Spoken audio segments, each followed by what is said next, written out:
রুশ president Vladimir Putin বলেছেন, আরও আগে রাশিয়ার ইউক্রেনে আক্রমণ করা উচিত ছিল, তবে যুদ্ধের সমাপ্তি টানতে সমঝোতার জন্য প্রস্তুত তিনি।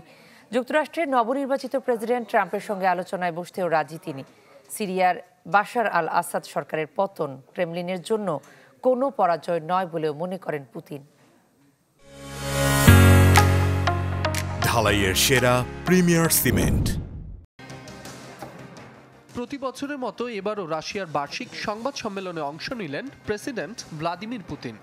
Results of the year with Vladimir Putin নামের 4 ঘন্টার এই সংবাদ সম্মেলনে অভ্যন্তরীণ নানা বিষয়ের পাশাপাশি ইউক্রেন রাশিয়া যুদ্ধ ও সিরিয়া ইস্যুতে কথা বলেন রুশ প্রেসিডেন্ট। সংবাদ সম্মেলনের বড় অংশ জুড়ে ছিল রাশিয়া ইউক্রেন যুদ্ধ প্রসঙ্গ। পুতিন জানান, আরও আগে ইউক্রেনে আক্রমণ করা উচিত ছিল রাশিয়ার, তবে যুদ্ধের সমাপ্তি টানতে সমঝোতার জন্য প্রস্তুত তিনি। যুক্তরাষ্ট্রের নবনির্বাচিত প্রেসিডেন্ট ট্রাম্পের সঙ্গে আলোচনায় বসতে রাজি বলেও জানান রুশ প্রেসিডেন্ট। আমি আগেও বলেছি, যুদ্ধ সমাপ্ত করতে সমঝোতার জন্য আমরা প্রস্তুত। 4 বছরের বেশি সময় ধরে ট্রাম্পের সাথে কথা হয়নি। ট্রাম্প চাইলে আমি অবশ্যই তার সাথে সাক্ষাৎ করতে প্রস্তুত। সিরিয়ার বাশার আল আসাদ সরকারের পতন প্রসঙ্গে পুতিন বলেন, এটা ক্রেমলিনের জন্য কোনো পরাজয় নয়। সিরিয়া থেকে পালিয়ে বাশার বর্তমানে মস্কোয় আশ্রয় নিলেও তার সঙ্গে কথা হয়নি বলে জানান পুতিন।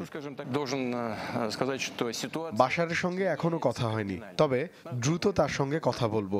সিরিয়ার নতুন শাসকদের সঙ্গে সেখানে 2টি সামরিক ঘাঁটি রাখার বিষয়ে আলোচনা করছি, যা মানবিক উদ্দেশ্যে ব্যবহার করা হবে। আমরা সিরিয়ায় শান্তি প্রতিষ্ঠা দেখতে চাই। চীন প্রসঙ্গে রুশ প্রেসিডেন্ট বলেন, রাশিয়ার সঙ্গে চীনের সম্পর্ক স্মরণকালের সবচেয়ে ভালো অবস্থায় রয়েছে। বিশ্বমঞ্চে বিভিন্ন কাজের সমন্বয় করছে দুদেশ। রাশিয়ার নতুন মধ্যবর্তী পাল্লার ব্যালিস্টিক ক্ষেপণাস্ত্র ওরেশনিকের সক্ষমতার উপরও জোর দেন ভ্লাদিমির পুতিন। মাসুম রাব্বি, চ্যানেল 24।